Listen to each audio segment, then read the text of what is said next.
এখন তো আমার কোনো কাজ নেই, তাই ঘন্টা দুয়েক ছুটি চাইছিলাম। কে বললে তোমার কাজ নেই? কাজ আছে কি নেই তুমি ঠিক করবে না আমরা ঠিক করবো? বলুন কি কাজ আছে? এগিয়ে এসো, দেখি হাত পাতো। এই নাও, এটা গুনে দেখো এর মধ্যে কতগুলো দানা আছে। গোনা শেষ হলে তবে শুরু।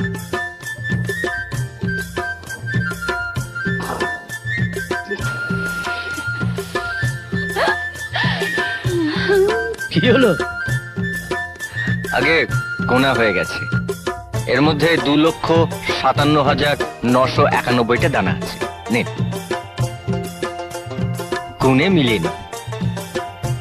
বাজে গেল, ফাঁসে গেল, বাজে গেল কের কেটাটা, ফাঁসে গেল কের কেটাটা, বাজে গেল কের কেটাটা।